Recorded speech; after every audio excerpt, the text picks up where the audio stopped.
일단 학원론을 너무 주위에서 너무 쉽다는 얘기가 많이 들었던 것 같아요. 그래서 너무 우습게 보다 보니까 아무리 우스운 과목이라도 한두 달 공부해가지고 70점 이상을 받을 수는 없죠. 네, 안녕하세요. 이동규 교수님. 먼저 소개 부탁드리겠습니다. 네, 안녕하세요. 랜드잇에서 감정평가사 시험 부동산학 원론을 강의하는 이동규라고 합니다. 그 이전에는 이 공인중개사 부동산학 개론 부분에 한 15년, 16년 정도 지금 현재 강의를 하고 있고요. 현재도 부산과 대구 지역의 메가랜드 학원에서 부동산학 개론을 강의하고 있습니다. 네, 교수님, 부동산학 원론은 뭘 배우는 과목인가요? 예, 부동산학 원론은 우리 감정평가사는 물론 다른 물건들의 가치도 구하지만 대표적으로 부동산의 가치를 구하는 전문가를 할 수 있거든요. 그래서 일단은 부동산이 어떤 건지를 기본적으로 알아야 됩니다. 이러한 부동산에 대한 전반적인 것을 공부하는 게 부동산학 원론이라 할 수 있는데, 이 전반적이라는 거는 부동산의 기본적인 학문적인 개념부터 시작해서 법적인 성격이라든지 이와 관계되는 경제학적인 파트, 투자적인 파트, 그리고 이 부동산과 관계되는 금융적인 파트들, 그리고 그 외 부동산에 대한 관리, 이용, 개발, 감정평가까지 모든 부분들이 이 부동산학 원론 안에 총망라되어 있다고 보시면 되겠습니다. 네, 교수님, 부동산학 원론의 특징은 무엇이 있을까요? 네, 부동산학 원론은 아까도 말씀드렸듯이 범위 자체가 이렇게 넓습니다. 그래서 이 부동산학 원론을 공부할 때는 아까 제가 말씀드린 것처럼 과목의 성격을 충분히 알고 거기에 맞는 수험 방법을 우리가 해야 되거든요. 그럼 이때는 너무 디테일하게 이름 자체가 학원론이잖아요. 원론을 공부하는데 마치 강론을 공부하듯이 이렇게 공부하는 방법은 조금 지양을 해야 됩니다. 그래서 이 부동산학 원론을 공부할 때는 특별히 용어의 뜻을 먼저 이해할 수 있도록 노력해야 되고, 그리고 이 부분에서는 내가 어떤 부분을 아는 게 기초적인 것인지를 생각하면서 공부하시는 게 좋고요. 그런 부분들 수험생들 입장에서는 그걸 구별하기가 쉽지 않죠. 그래서 필요한 게 이제 제 역할이고, 제가 앞으로 그런 부분들을 잘 정리해서 설명을 드리면 여러분들 그거 위주로 이렇게 정리를 하시면 아마 수험생활에 큰 힘이 될 겁니다. 네, 교수님, 다른 특징은 무엇이 있을까요? 일단 부동산학 원론을 우리 공부하시는 수험생분들이 감정평가서 공부하시기 전에 다른 분들에게 조언을 구할 때 이 학원론은 좀 쉽다, 만만하다, 시험 앞두고 한두 달만 벼락치기 하면 된다, 이런 얘기를 많이 들으셨을 텐데, 물론 학원론이 다른 1차 과목 회계학이나 경제학 원론에 비해서는 좀 쉬운 거는 맞습니다. 특히 이 부동산학 원론 자체가 앞에는 민법이라든지 우리 1차 과목의 경제학, 그리고 관계법규 이런 것들을 배우고 나서 보시면 과목들이 좀 비슷하거든요. 예를 들면 민법적인 부분에 대해서 부동산 개념에서도 민법에 대한 내용들이 나오고 있고, 관계법규 쪽에서는 등기법이라든지 부동산 가격 공시에 관한 법률이라든지 이런 것들도 또 부동산학 원론에서 출제가 되고 있거든요. 그래서 부동산학 원론이라는 게 부동산에 대한 전반적인 걸 다 묻다 보니까 1차 과목의 다른 과목들이 반영이 많이 되거든요. 그래서 이 부동산학 원론을 맨 마지막에 보는 게 좋다. 하지만 그래도 너무 시험에 임박해가지고 준비하는 거는 또 하나의 큰 문제점이 될 수 있기 때문에 그런 것들은 좀 고려하시면서 해야 될 것 같습니다. 교수님, 아까 인터뷰 때 학원론이 투입 대비 효율이 가장 좋기 때문에 전략 과목으로 삼아야 된다고 얘기해 주셨는데요. 그거에 대한 설명 부탁드립니다. 우리 1차 과목은 객관식 시험입니다. 이 객관식 시험은 전략이 굉장히 중요합니다. 어차피 1차 과목이라는 거는 주어진 짧은 시간 내에 답을 빨리 찾고 나오는 게 중요하거든요. 자, 그러려면 평균을 올려줄 수 있는, 끌어줄 수 있는 효자 과목이 있어야 됩니다. 회계학과 경제학은 그런 효자 과목 역할을 하기에는 힘듭니다. 자, 그럼 이제 남은 게 민법과 관계법규학 학원론인데, 제가 봤을 때는 학원론이 훨씬 효자 역할을 해줄 수 있어요. 예를 들어서 똑같은 10시간을 투입했을 때 우리 효율성 측면에서 봤을 때는 법규나 민법보다는 학원론이 훨씬 더 높은 점수를 낼 수 있습니다. 학원론은 좋은 교재와 정확한 설명을 통해서 충분히 석점해 주시면 70점 이상을 충분히 받을 수 있어요. 그럼 우리가 어디에다가 시간을 투여해야 되겠습니까? 학원론에다가 투여를 하는 게 훨씬 더 좋은 수험 전략이라고 할 수 있습니다. 교수님, 이렇게 학원론이 쉽다고 얘기하시는데 왜 수험생들은 이렇게 고득점을 받지 못하고 있을까요? 네, 그것도 아까 앞에 말씀드린 거와 비슷한 얘기인데, 일단 학원론을 주위에서 너무 쉽다는 얘기가 많이 들었던 것 같아요. 너무 우습게 보다 보니까 아무리 우스운 과목이라도 한두 달 공부해가지고 70점 이상을 받을 수는 없죠. 그래도 그것도 어느 정도의 과목이고 그걸 출제하신 교수님들의 또 자기의 자존심 있는 과목인데 그렇게 문제를 막 내지 않습니다. 여러분들이 한 과목에 출제하는 교수님이라 생각해 보십시오. 나름대로 자기의 프라이드가 있는 건데 그걸 아무렇지도 않은 문제를 낼 수도 없고요. 앞으로는 이런 경향이 저는 더 강해질 거라 보기 때문에 이제는 학원론도 어느 정도의 시간을 투여하되 다른 것보다는 비중은 낮추지만 그래도 좀 더 시간을 좀 빨리 시작해서 좀 더 많은 시간을 투여하는 게 좀 더 효율적인 수험 전략이라고 생각합니다.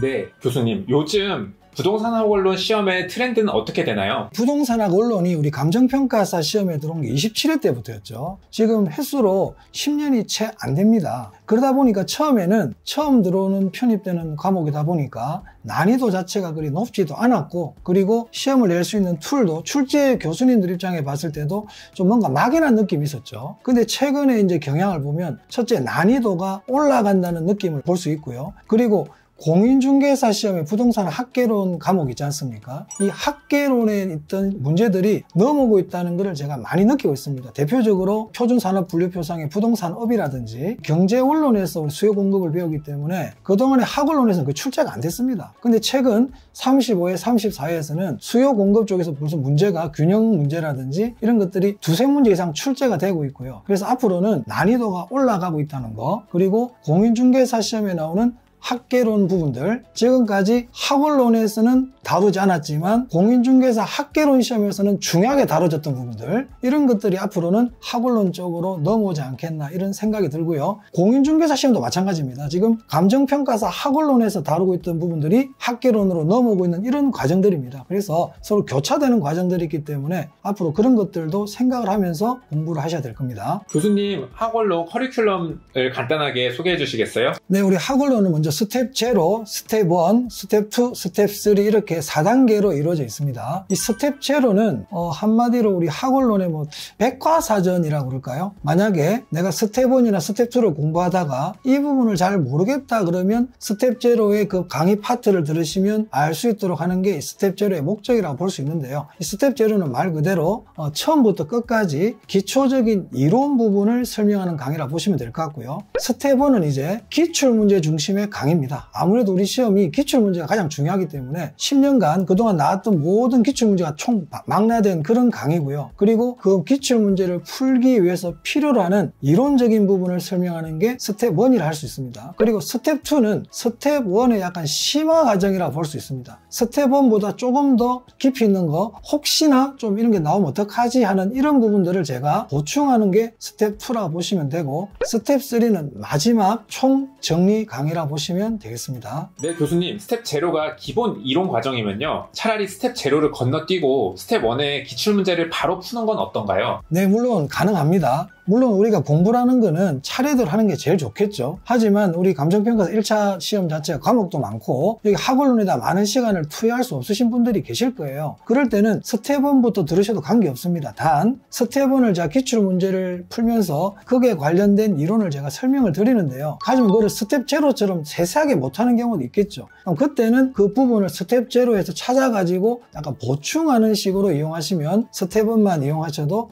충분히 좋은 결과를 얻으실 수 있으실 겁니다. 그럼 만약 스텝 0부터 차근차근 공부한다라고 하면 스텝 0는 어떤 식으로 복습을 해야 될까요? 스텝 0는 제가 강의 자체를 일부러 길게 안 했습니다. 여러분들이 짬짬이 강의를 들으시면 되는데 48강이기 때문에 좀 이게 작심하고 들으시면 짧은 시간에 다 들으실 수 있어요. 그래서 한번 1강을 듣고 나서 많은 시간을 투여하지 마시고 한 20분 정도 한 강을 듣고 나서 스스로 한번 머릿속으로 정리하시면서 중요하다는 것 정도만, 큰 뼈대 정도만 이해하시면서 들어주셔도 좋은 효과가 있으실 겁니다. 네, 스텝 1에서 기출문제를 중심으로 이론을 공부한다고 했는데요, 기출문제는 몇 년치가 수록돼 있나요? 스텝 1 교재는 이름 그대로 올인원 부동산학원론인데요, 이 올인원이라는 거는 말 그대로 기출문제와 이론이 총망라된 겁니다. 제가 이 책을 쓸 때 가능하면 기출문제는 한 문제도 빠지지 않고 제가 수록하려고 노력을 했고요. 완전히 중복되는 똑같은 문제가 아닌 이상은 모든 계산 문제까지 제가 총 수록을 다 했습니다. 그리고 이 기출문제를 풀기 위한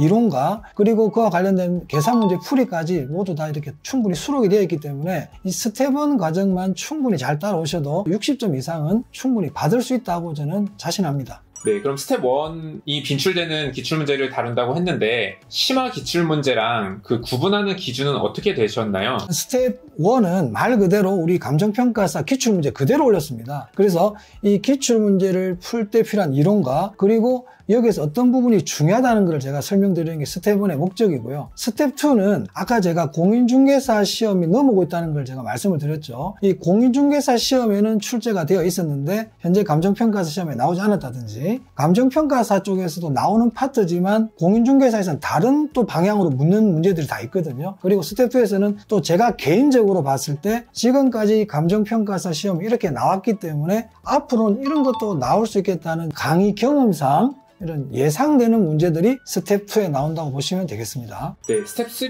마무리 특강은 어떻게 진행되나요? 이 스텝 3는 그동안의 수업을 스텝 0부터 2까지 어느 정도 과정을 들으신 분들은 스텝 3만으로도 충분히 정리가 될 수 있도록 이론과 그리고 말 그대로 시험 막바지 이 정도 문제는 나올 것 같다는 제가 충분히 예상되는 그런 문제 위주로 교재를 만들어서 강의하는 마지막 최종 엑기스 강의라 보시면 되겠습니다. 네, 교수님. 혹시 학원로는 60점 받기 위해서 최소 공부해야 되는 공부량은 어떻게 되나요? 네, 60점을 받으시려면 아까 스텝 1 우리 올인원 기출 문제와 이론 정리한 게 있지 않습니까? 네, 그 강의를 한 2, 3회독 정도만 잘 따라오시고 복습을 좀 어느 정도 해주시면 저는 60점은 충분히 넘길 수 있을 것이라고 봅니다. 사실 학원로는 60점으로는 좀 부족할 것 같은데요. 80점 정도 받으려면 최소 공부량은 어떻게 될까요?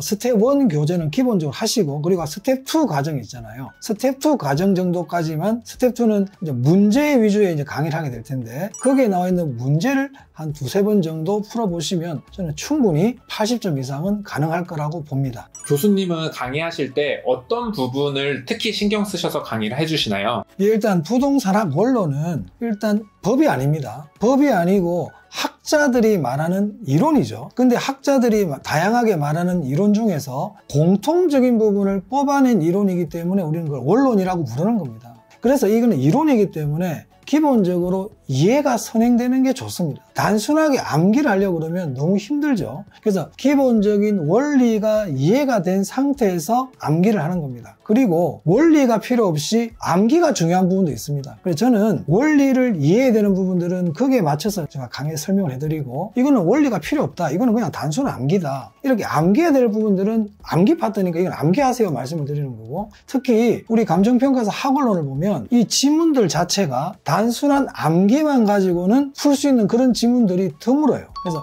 이해가 필요한 부분들은 이해를 시키면서 암기하는 방법도 제가 알려드릴 거고 암기만 하면 되는 부분들은 이거는 암기 파트니까 제가 이렇게 구분을 지어 드리겠습니다. 네, 마지막으로 수험생분들에게 당부해 주시고 싶은 얘기가 있으시다면요? 감정평가사 공부 준비하신다고 수고가 많으신데요. 우리 감정평가사 시험 아주 가치 있는 시험이라 봅니다. 자, 우리가 뭔가를 시간을 투여할 때는 이게 과연 가치가 있는 물건이냐 가치가 없느냐는 굉장히 중요한 거라 봅니다. 내 중요한 시간을 가치가 전혀 없는 곳에 투자하는 것만큼 어리석은 일은 없다고 봅니다. 그럼 일단 이 감정평가사 시험 준비라는 거는 매우 가치 있는 시간이라고 보고요. 더 이상 논할 필요가 없어요. 그럼 이 감정평가사 시험은 내 젊음을 투자하기에 충분하다. 그러면 그 다음 문제는 뭡니까? 어떻게 하면 이걸 결과물을 만들어낼 거냐. 이게 이제 우리가 그 다음 고민해야 될 부분이 되겠죠. 그래서 어차피 우리는 합격을 꼭 해야 됩니다. 합격이라는 거는 포기하지 않고 이 전문적인 우리 랜댓이라는 이 학원을 통하여 전문적인 조언을 받고 그게 충분히 따라만 간다면 모두 다 합격할 수 있다고 저는 자신합니다. 그리고 그게 우리 학원론을 공부할 때는 제가 아까 말씀드린 것처럼 이게 선생님들이 다 나름대로 오랜 강의 경력을 있으신 분들이니까 이 선생님들을 믿고 그리고 궁금한 게 있으면 언제든지 질문을 하고요. 그리고 학원론 같은 경우는 아까 앞에서도 말씀드렸지만 너무 우습게 보지 마시고 조금 약간 여유를 두고 한 최소한 3개월 전부터만 공부를 해주시고 제가 말씀드린 커리큘럼대로만 잘 따라오시면 저는 충분히 75점 이상을 받을 수 있다 보고요. 여러분들이 합격이 목표라면 저도 목표가 있습니다. 제 강의를 제대로 들으신 분들은 75점 이상은 받게 해주자. 그건 제 목표고요. 그래서 저를 믿고 충분히 따라오신다면 충분히 75점 이상을 받으실 수 있을 겁니다. 네, 교수님 좋은 얘기 감사합니다. 네, 감사합니다.